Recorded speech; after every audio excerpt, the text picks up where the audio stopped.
If there's one thing that has been absolutely clear this season, it's that Mohamed Salah is not just one of the best players in the world. He may very well be the best. The Liverpool number 11 has been dazzling fans with simply unbelievable performances, breaking records and destroying defences with the mastery of someone at the peak of his career. With over 55 direct goal involvements and still months to go before the season ends, Salah is not only carrying Liverpool on his back, but also redefining what it means to be a living legend of the Premier League. But amid all this greatness, a shadow looms over Anfield. What if this is Salah's last season with the Reds?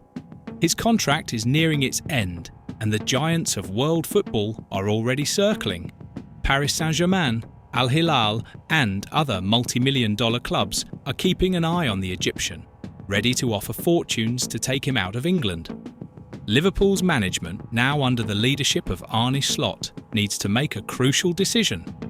Offer the biggest contract in the club's history, or risk losing its biggest star? Does Salah deserve an astronomical salary? The answer is yes. Some may say that offering a long-term, more lucrative contract to a 32-year-old player is a risk. Liverpool has already shown caution with this in the past. But let's be honest, this is no ordinary player. This is Mohamed Salah. If we take any statistic, any performance metric, it's impossible to ignore the relevance of the Egyptian. Even if his level dropped by half next season, something hard to imagine, Salah would still be the most decisive player in the squad. If his numbers fell to 27 direct goal involvements, he would still be far ahead of most attackers in the Premier League. Not to mention Salah's injury history, almost impeccable. The Egyptian takes care of himself like few athletes in the world and rarely misses matches due to physical problems. He has the stamina, strength, and dedication of a true monster of modern football. So, what would the real risk be? A possible physical decline? An eventual injury? All of this can be minimised with planning.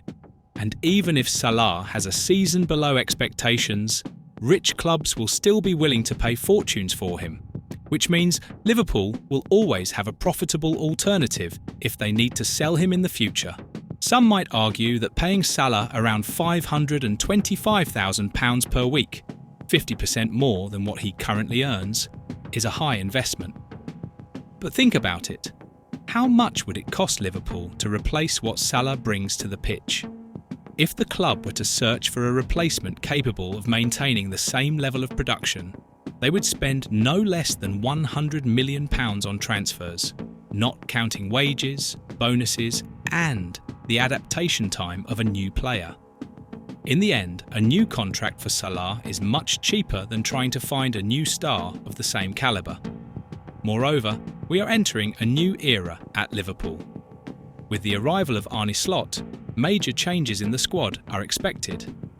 Players will leave, reinforcements will arrive, and the backbone of the team needs a leader. Who better than Mohamed Salah to be that reference both on and off the field? The choice is simple. Either Liverpool pays Salah what he deserves or risks losing their greatest star at the peak of his career. Football is made of moments and crucial decisions, and now Liverpool has the opportunity to ensure their era of success continues.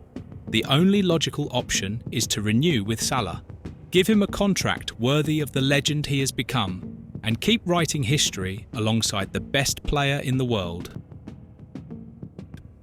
Renewing Mohamed Salah is the only logical option for Liverpool. His presence on the field guarantees a level of performance that few in the world can match.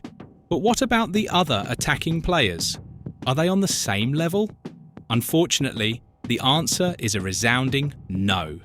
The victory over Paris Saint-Germain was historic, but it also revealed a massive problem that Richard Hughes and Arne Slot cannot ignore. Yes, Harvey Elliott shone, and Alisson was monstrous under the crossbar. But when it comes to the attack, something is terribly wrong.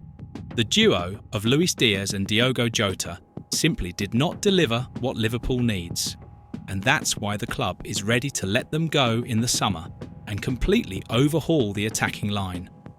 Liverpool wants to be among the best in the world, but to do that, they need an attack that truly strikes fear into their opponents. Against PSG, the difference was glaring.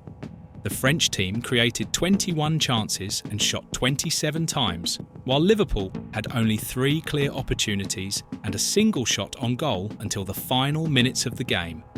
This is unacceptable for a club of this size. If it weren't for Alisson's surreal performance, the Reds would have left defeated.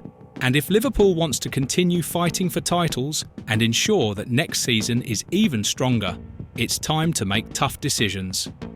Internal club information already indicates that Liverpool is open to selling Luis Diaz and Diogo Jota.